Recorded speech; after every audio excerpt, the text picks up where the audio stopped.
you say that with your tweet, for example, you say, so Jason Collins is a hero because he's gay, our standard for heroism has dropped. I mean, you don't think that that actually lends to this idea that perhaps some people are not as open and as accepting in this country? You know, I mean, who are you to judge and say whether or not he should be considered someone who is a hero and inspirational to other young men out there? Well, here's actually the problem that I have. I think that you can accept and tolerate people's behavior, and that, demonstrates non-homophobia. I think that it is ridiculous to suggest that just because you're not celebrating, on the cover of Sports Illustrated, somebody coming out of the closet, and you think, it's relatively unimportant in the grand scheme of things because people should be able to live their lives the way that they want. I don't really understand. There are folks who are saying that that was a homophobic tweet. I'm still confused as to how it's homophobic simply to say that you don't think it's a heroic move in today's America to come out of the closet the same way that it was maybe 20 years ago. Jared, do you have any thoughts on this? I mean, what's your response to, to Ben's take here? Yeah, it's truthfully, it's a little disturbing hearing some of that, but I get it. I hear, after I came out and I'd hear a lot of, well, what do you need to tell us for anyway? The bottom line is that there's something that straight people, I think, by and large, unless they, are recognizing this or have been told or educated on it, don't quite recognize, I think, that the luxury that it is for somebody who is gay to live openly and authentically, to go through life and not be scared to go to a work social function, to go out with your friends at work, but what it means to make up some excuse to not go because you're afraid they're, out at some function, ask you some questions you might not want to answer. The level of heroism, I mean, we have heroes every single day in all aspects of life. Jason Collins didn't do what he did to become a superhero. Jason Collins did what he did. And again, I'm not inside his head, but I'm just guessing, to live openly and authentically, to live his life. Now, it's unfortunate because don't think that the person who's coming out wants to go and share this news to the world because it's the most personal news you could share, and it's the news that you would fight and say, this is none of your business. But at some point, we live in a world, you're a public figure, you want to live your life. Well, at some point, someone says, you know what, that's enough. I'm going to live my life. You have a problem with it, that's not my problem. So I don't think, and I wonder also, with Ben, maybe when he sent out that tweet, and I sent tweets before that I think, well, am I really saying what I want to say, or am I kind of just going against the grain with an idea of something? And I don't necessarily, I can't speak for Ben, but I don't understand where would there be any vitriol? Why is there any problem with people having, say a certain day to celebrate or for this to be on the cover of Sports Illustrated? You mentioned, this has been going on. Well, you know what hasn't been going on? We have not had an active pro athlete in the United States, in North America, our four major pro sports, a male athlete come out. Billie Jean King, Martina Navratilova, Cheryl Swoops, Brittany Griner. There has been a different reaction. And the same way as I think back to, let's say in college, we were all in college and we all went out and did some crazy things sometimes. And as somebody who was closeted at the time, I was well aware that it was okay for, say, maybe two of my girlfriends, if they wanted to go off and experiment on some different things in life. But it was never cool for two guys. It's just, there's a macho effect there. We've gone several years since then. And I think it's okay now it's not that weird for even a professional basketball player to say, yeah, I'm gay. Well, let's let Ben respond. I mean, Ben, do you have anything to say to that as to, what Jared... No, I totally agree with a lot of that. I mean, I especially agree with what he said at the very end, where he says that, it's not that strange anymore for folks to be gay. And that's why I think that it's a mistake for the media to portray it as though this is some groundbreaking moment, when the truth is there is no resistance here. There is nobody who is really coming out and saying, I have yet to hear the response really saying that Jason Collins should not have come out of the closet. I'm still, no one has said that. But the thing is, Ben, you have to realize, it's a great triumph. I'm wondering why. Let me read a comment from one of our viewers. This one's from the Norwegian 76, who says, this is the Republican way to deal with social issues, pretend that they do not exist. And I think that he does have a little bit of a point there, in that there still is a lot of bigotry in this country. We still have laws on the books that deny people equal rights when it comes to the right to be able to visit their loved ones in the hospital, the right to be able to marry openly if they are in a gay relationship. And so, you can't say that everything is fine and we're at a good place in the country where there still aren't, inhibitions to people being able to live their lives. This is what I think is the real agenda in large part. I think the idea of equating, support for traditional marriage with a tremendous anti-gay sentiment that would put Jason Collins back in the closet is silly, and I think it's actually the real political agenda underlying a lot of the kind of coverage of issues like this. We're all happy for Jason Collins. He can live the life that he wants to live.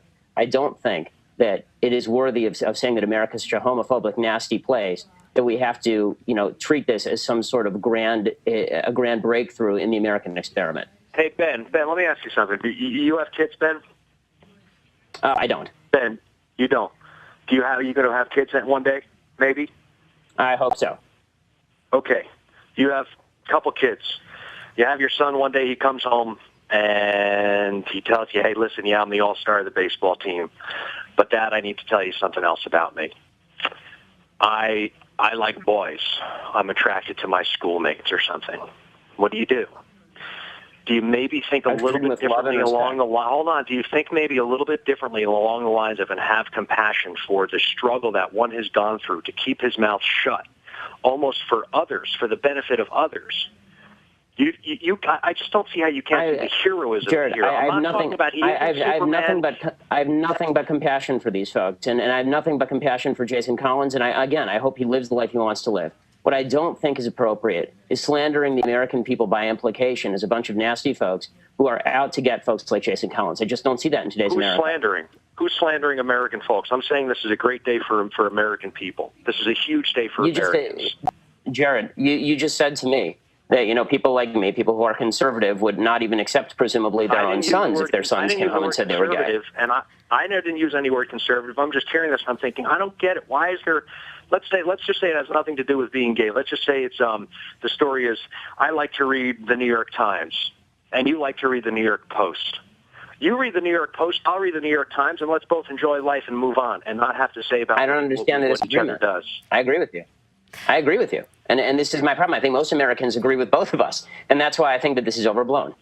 All right, let me just, we're going to have to wrap it up here in a moment. But Ben, let me just ask you too. So I have one tweet here that was in response to your original tweet that says, but for real, Ben Shapiro, it's a shame you couldn't have been gunned down on D-Day.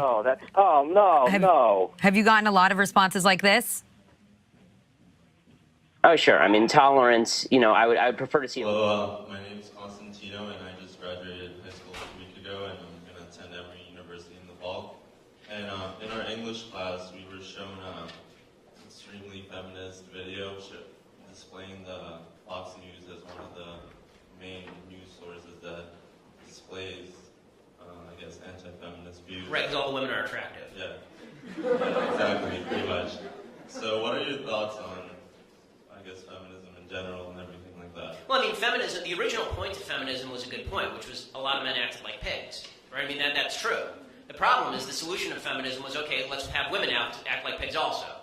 As opposed to let's hold men to a higher standard, which is really what should have happened. They destroyed the very institutions that benefit women the most. You know who's benefited from feminism the most is men. Men have benefited enormously. We have to work less. Listen, if I can get my wife is in medical school at UCLA. I promise you, I'm going to take a sabbatical the minute she starts working. Feminism, women in the workplace is a wonderful thing. My mom was a working woman. My dad was actually home with the kids. Feminism was very good about getting women into the workplace. What feminism was very bad about was the idea you have to destroy all traditional values in order to get women into the workplace. That's a lie. It's not true at all. The greatest institution in the history of mankind for women is monogamous marriage. It is the greatest institution in the history of mankind. Before that, women were just they were members of harems, and they were victims of sexism on a routine basis. Marriage, anybody who's married, you guys aren't married yet, marriage is about equality. That's what a marriage is about. It's not about, the feminists have this idea of marriage that it's a patriarchal institution in which the man bosses the wife around. If that's the case, my wife certainly hasn't heard about it. So, feminism has made a lot of mistakes, among them the idea that of separating marriage from sexuality, and the idea that women should act exactly like men, that men and women are exactly the same. That's unnecessary. Men and women can have equal rights without being exactly the same. But the Sex and the City version of femininity is really quite repulsive and has led many young women to damage their lives because they buy into the idea that they can have sex with as many people as promiscuous men would, and it will have no impact on them. Men and women are very different. They treat sex very differently. I mean, for men, there's only one question. Well, there are two questions: when and where. right? And women generally like to ask the question, who? Well, Sex in the City says that women should not even bother asking the question who. They should just treat it like men treat it. And that's devastating because men and women are not built the same. They don't treat sex the same. They don't treat relationships the same. Women civilize men. That's what women do. It's one of the things women do. And men are supposed to provide for women. That doesn't mean that women can't provide also. They should provide also. It's great. I've insisted to my wife. I promise you, right now she's studying for boards, and every other day I'm hearing about how she wants to quit med school. And I tell her, God forbid something should happen to me. I want to make sure that you can provide for yourself. I think it's very important that women get an education and be able to are independent. I think women's independence is a phenomenal thing. That was the good news about feminism. The bad news about feminism is that they felt they had to destroy the superstructure on which all of Western civilization is built in order to get women into the workplace. Last question. Hey, Haley Evans. I'm from Frisco Heritage High School in Texas. How do you combat an argument with homosexuals who don't want to have children? I'm sorry. So what's their argument? Oh, what do they say that they don't want to have? Oh, I understand. The homosexual couple doesn't want to have kids. I've actually taken the position on gay marriage that the government should get out of the business of marriage completely. The reason that I've taken this position is not because I don't believe in traditional marriage. It's actually because I do believe in traditional marriage, and I live in the state of California, and I see what the left is doing. The original purpose, you have to go back to the original purpose of why the government was involved in marriage. The original reason the government was involved in marriage was to promote traditional marriage. That was a failure.